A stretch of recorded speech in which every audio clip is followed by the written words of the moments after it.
بسم اللہ الرحمن الرحیم۔ السلام علیکم ورحمۃ اللہ وبرکاتہ۔ آج کی حدیث مبارکہ ہے، رسول اللہ صلی اللہ علیہ وسلم نے فرمایا کہ جب کوئی تم میں سے سویا ہوا ہوتا ہے تو شیطان اس کی سر کی گدی پر 3 گرہیں لگا دیتا ہے، خوب اچھی طرح سے، اور ہر گرہ پہ یہ افسوس پھونک دیتا ہے کہ ابھی بہت رات باقی ہے، پڑا سوتا رہے۔ لیکن اگر وہ شخص جاگ کر اللہ کا ذکر شروع کرتا ہے تو ایک گرہ کھل جاتی ہے، پھر جب وہ وضو کرتا ہے تو دوسری گرہ بھی کھل جاتی ہے، اور پھر جب نماز فجر پڑھتا ہے تو تیسری بھی کھل جاتی ہے، اور صبح کو خوش مزاج خوش دل رہتا ہے، ورنہ بد مزاج سست رہ کر وہ سارا دن گزارتا ہے۔ رسول اللہ صلی اللہ علیہ وسلم پر کثرت سے درود تمام غموں سے نجات اور گناہوں کی بخشش کا سبب ہے۔ رسول اللہ صلی اللہ علیہ وسلم نے فرمایا کہ اللہ تعالیٰ تمہارے 3 باتوں سے راضی ہوتا ہے اور 3 باتوں کو ناپسند کرتا ہے۔ جن باتوں سے راضی ہوتا ہے وہ یہ ہے کہ تم اس کی عبادت کرو اور اس کے ساتھ کسی چیز کو شریک نہ کرو، اور اللہ کی رسی کو مل کر تھامے رہو اور متفرق نہ ہو، اور تم سے جن باتوں کو ناپسند کرتا ہے وہ فضول اور بیہودہ گفتگو اور سوال کی کثرت اور مال کو ضائع کرنا ہے۔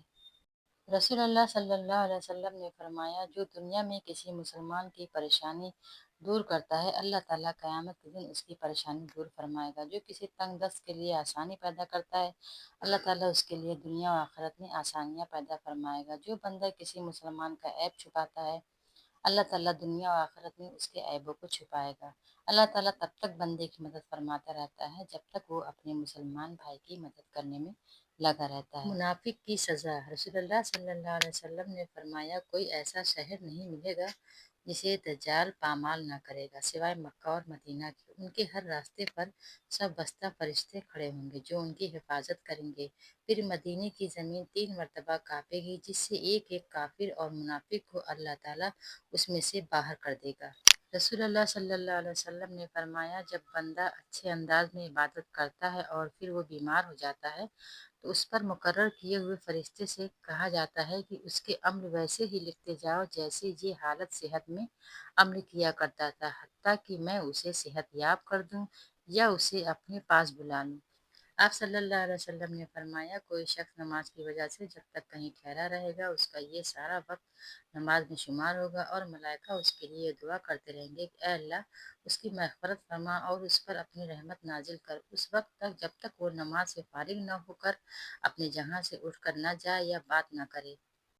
سب سے بڑے کبیرہ گناہ۔ ابوبکر نفسی بن حارث کہتے ہیں کہ رسول اللہ صلی اللہ علیہ وسلم نے فرمایا، کیا میں تم لوگوں کو سب سے بڑے کبیرہ گناہ کے بارے میں نہ بتاؤں؟ صحابہ نے کہا، اللہ کے رسول کیوں نہیں؟ آپ نے فرمایا، اللہ کے ساتھ شرک کرنا اور ماں باپ کی نافرمانی کرنا۔ راوی کہتے ہیں، آپ اٹھ بیٹھے حالانکہ آپ ٹیک لگائے ہوئے تھے۔ پھر فرمایا، اور جھوٹی گواہی دینا یا جھوٹی بات کہنا۔ رسول اللہ صلی اللہ علیہ وسلم بار بار اسے دہراتے رہے، یہاں تک کہ ہم نے کہا کاش آپ خاموش ہو جاتے۔ خوبصورت دعا۔ یا اللہ، جو پریشان حال ہیں اور اپنی پریشانیوں کو کسی سے بیان نہیں کرنا چاہتے، ان کی پریشانیوں کو دور فرما۔ اللہ تو اپنے نیک بندوں کو جو دیا کرتا ہے وہ ہم سب کو عطا فرما۔ اے اللہ، اتنا عطا کر جتنی تیری شان ہے، اتنے گناہ معاف فرما رحمان ہے، اتنی آزمائشوں سے محفوظ فرما جتنا تو مہربان ہے، اتنی رزق میں فراوانی فرما جتنا تو رازق ہے۔ آمین ثم آمین یا رب العالمین۔ دین کی باتوں کو لوگوں تک شیئر کریں، انہیں یاد کریں۔ اگر آپ کو ہمیں کوئی رائے دینا ہو تو آپ ہمیں کمنٹ باکس میں دے سکتے ہیں۔ ویڈیو پسند اگر آپ کو ہماری آتی ہے تو لائک، سبسکرائب اور شیئر ضرور کر دیں۔